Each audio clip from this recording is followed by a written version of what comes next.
Today I am going to teach you the written barriers to effective communication. यानी कि अगर कोई written communication करता है तो उसमें कौन कौन सी डिफिकल्टी आ सकती है, कौन कौन सी प्रॉब्लम्स आएगी, ये मैं आज आप लोगों को पढ़ाने वाली हूँ. There are 5 points which will be included in the written communication, means in the barriers of written communication. That is, it is expensive, it is time consuming, immediate feedback is not possible, it is very rigid and impersonal. यानी कि पहला point ये समझ लीजिए, it is very expensive. जब हम कुछ चीज लिखते हैं तो नेचुरली वो बोलने की अपेक्षा ज्यादा कॉस्टली पड़ता है. हमेशा रिटन कम्युनिकेशन एक कॉस्टली प्रोसेस है. यानी कि उसमें आप लोगों को पेन लगेगा, आपको कॉपी लगेगी, पेजेस लगेंगे, आपको टाइम लगेगा, सारी चीजें आपको लगानी पड़ेगी, तभी आप कोई चीज का रिटन काम कर सकते हो, जो कि ओरल कम्युनिकेशन में ऐसा नहीं होता है. जब ओरल कम्युनिकेशन यानी कि मैं फेस टू फेस कम्युनिकेट कर रही हूँ तो इसमें आपको कोई खर्चा नहीं लगेगा, सिर्फ आपको सुनना होगा और अंडरस्टैंड करना होगा, यानी कि समझना होगा. तो it is very expensive. Next है, it is time consuming.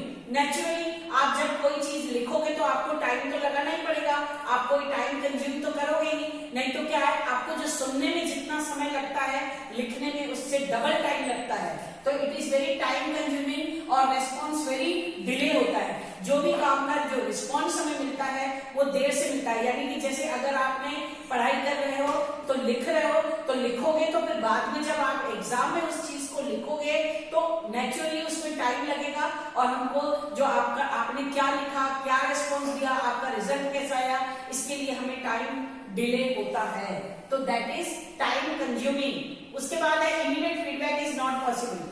Naturally अगर आप कोई चीज लिख रहे हो तो मैं आप लोगों को जैसे अभी बता रही हूँ, आप लिख रहे हो तो नेचुरली आपको टाइम लगेगा, और टाइम लगने के बाद जब आप बोलोगे कि मैं कॉपी वगैरह टुमारो चेक करवाऊंगा, तो इसमें टाइम लगा, आपका टाइम स्पेंड हुआ, तो आपका फीडबैक, आपने क्या लिखा, क्या समझा, वो इमीडिएट फीडबैक इसमें पॉसिबल नहीं होता है.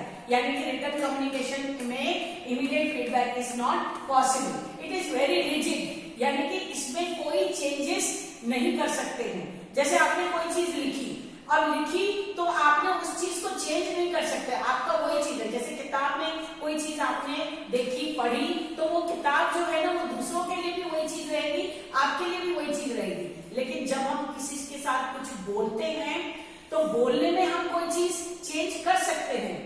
यानी कि अगर मैंने कुछ आपको बोला, समझाया, तो मैं एक एग्जाम्पल, जैसे किसी को समझ में नहीं आया तो मैं दूसरा एग्जाम्पल दूंगी, तो इसी तरह से इसमें चेंज हो सकता है. लेकिन अगर किताब में रिटन कम्युनिकेशन में एक एग्जाम्पल लिखा हुआ है तो वही एग्जाम्पल आपको फॉलो करना पड़ेगा. तो इसमें जो ये है, बहुत रिटन कम्युनिकेशन एक रिजिड प्रोसेस है, इसमें कोई चेंज नहीं हो सकता है.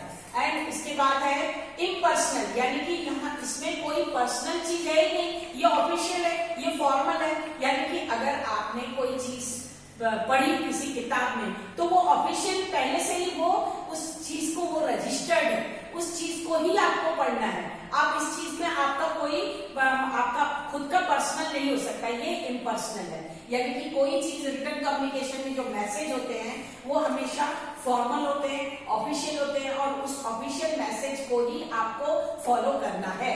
तो all this things are very very important for the written barriers to the effective communication.